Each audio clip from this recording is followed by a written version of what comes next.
नमस्कार दोस्तों, Rawat ji are service centre में स्वागत है आप लोगों का। तो गाइस, कैसे हैं आप सब लोग? आशा करता हूँ सब स्वस्थ होंगे, कुशल मंगल होंगे। तो फ्रेंड्स, हमारे एक कस्टमर थे जिन्होंने एक हमें से स्पेयर पार्ट्स लिए थे, एल्कलाइन वगैरह। तो उन्होंने पूछा था, नीरज जी हमने एल्कलाइन लगा दिया है, फ़िल्टर्स वगैरह आपकी वीडियो देख के लगा दिया है, बहुत अच्छे से लग चुके हैं, पर हमें तब भी एक क्वेश्चन है, थोड़ा उसका हमें जो है रिप्लाई कीजिएगा कि हमने जो एल्कलाइन लगाया है तो उसके बाद हमें जो वाटर का जो TDS है कितना रखना चाहिए, कितने TDS तक जो है हमारा पानी सेफ़ रहेगा, ताकि हमारे बच्चे जो पीते हैं तो उनको कोई हानिकारक नुकसान ना हो TDS कम की वजह से। तो इसी टॉपिक में हम ये वीडियो लेके आए हैं। तो गाइस, हमारे पास कई क्वेश्चंस आते हैं जो पूछते हैं, सर हम कितने TDS तक का हमें जो है RO यूनिट में पानी पीना चाहिए, और एल्कलाइन लगाने के बाद कितने TDS तक पानी जो है हम पी सकते हैं। तो गाइस, सबसे पहले मैं आपको बताना चाहूँगा, देखिए TDS जो होता है हमारा टोटल डिजॉल्व सॉल्यूशन, जो भी हमारा TDS होता है, जो आज के डेट में आपने देखा RO यूनिट के अंदर हम जो मेम्ब्रेन लगाते हैं जो TDS को कम कर देती है। तो उसमें मैं बताना चाहूँगा, देखिए TDS की कोई लिमिट नहीं होती है।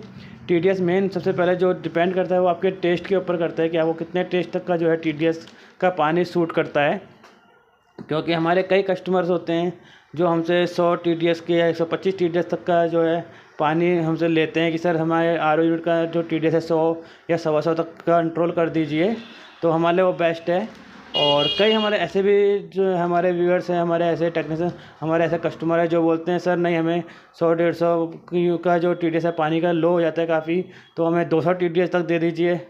तो उनको 200 TDS तक का जो है पानी हमें देना पड़ता है। तो कई जगह अगर हम 200 दे देते हैं तो बोलते हैं, सर नहीं, 200 TDS का पानी हमें बहुत मोटा लगता है, हमसे पिया नहीं जाता, हमारे गले से नीचे नहीं उतरता, हमें TDS लो करके दीजिए। तो वही तो डिपेंड करता है, सबसे पहले जो बात होती है कि TDS जो है आपके टेस्ट के ऊपर भी डिपेंड होता है। और उसके बाद मैं आपको बता दूं, जो मेन हमारा जो TDS, अगर बात करें टोटल डिजॉल्व सॉल्यूशन की, कि आपको कितने TDS तक पानी पीना चाहिए। आप लोग अगर TDS का कंट्रोल करते हैं तो आप लोग 100, 150, 200 तक TDS तक पानी को जो है ईजिली पी सकते हैं। सबसे पहली बात, आप उसका 100 TDS रखें या 150 रखें या 200 रखें, वो इनफ होता है शरीर के लिए। उसमें कोई दिक्कत की परेशानी नहीं होती कि अगर जो TDS है ज़्यादा लो है या ज़्यादा हाई है, तो आप 100, 150, 200 तक TDS पी सकते हैं।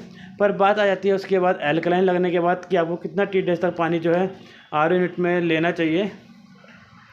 उसके लिए मैं बता दूं कि आपको, अगर आप RO यूनिट के अंदर एल्कलाइन लगाते हैं, और आज की डेट में आपने देखा होगा कि कई RO यूनिट के अंदर मोस्टली लोग क्या करते हैं, 30 TDS या उनकी 30 TDS, 40 TDS या 50 TDS तक ही इनफ लेते हैं।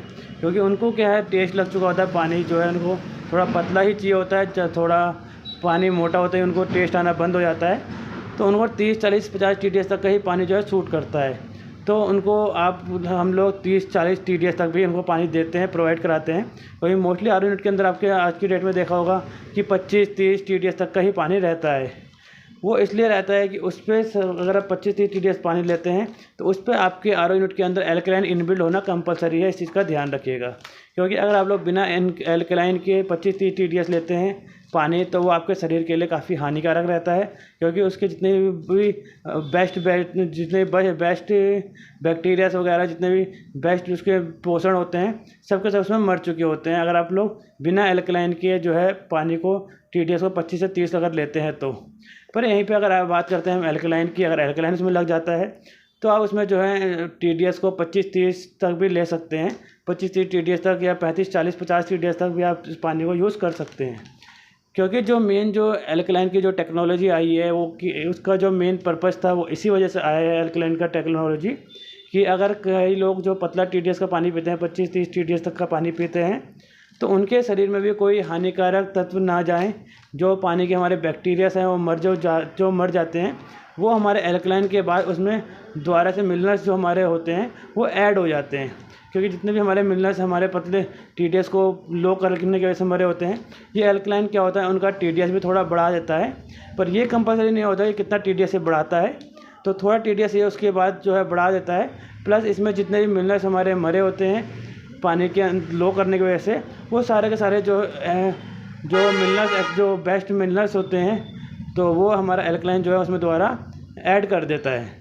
तो इसका मतलब मैं मोटा आपको ये समझाना चाहता था कि अगर आप लोगों के उसमें अच्छे क्वालिटी का, बेस्ट क्वालिटी का एल्कलाइन लगा हुआ है, तो उसमें आप 25, 30, 35, 40 TDS तक भी पानी पी सकते हैं। उसमें कोई हानिकारक वाली बात नहीं होती, उसमें हमारे जो मिनरल्स हैं दोबारा ऐड हो जाते हैं विद एल्कलाइन के साथ। पर यह याद रखिएगा कि उसमें जो है हमारा एल्कलाइन बेस्ट क्वालिटी का होना चाहिए। ऐसा नहीं कि आप हल्की क्वालिटी का एल्कलाइन लगा रहे हैं या कोई हल्की क्वालिटी का कोई फ़िल्टर लगा रहे हैं, क्योंकि वो कुछ टाइम तो आपको पोषण देगा, उसमें कुछ टाइम तो मिनरल ऐड करेगा, पर कुछ टाइम के बाद महीने 2 महीने 3 महीने बाद मिनरल ऐड करना बंद कर देगा। तो वहीं पे अगर आप अच्छे एल्कलाइन का फ़िल्टर लगाते हैं तो वो आपका साल 1.5 साल तक आपके मिनरल्स को ऐड करता रहता है, और साल 1.5 साल के बाद फिर आपकी RO यूनिट की सर्विस टाइम आ जाता है, तो उस समय आप दोबारा अपना एल्कलाइन जो है चेंज करा सकते हैं। तो गाइस ये थी हमारी एल्कलाइन को लेके कि आप एल्कलाइन RO यूनिट के अंदर कितने TDS तक का जो है पानी पी सकते हैं। तो आशा करता हूँ वीडियो आपको पसंद आई होगी। अगर वीडियो आपको पसंद आई है तो प्लीज़ चैनल को सब्सक्राइब कर लीजिए, बेल आइकन बटन प्रेस कर लीजिए, ताकि हमें नई नई वीडियोज़ की नोटिफिकेशन आपको मिलती रहे और आप भी असली डे बाई डे कुछ नया सीखते रहें। तो गाइस आज की इस वीडियो को हम यहीं फिनिश करते हैं, मिलते हैं अपनी नेक्स्ट वीडियो के साथ। तो चलो take care, good bye friends.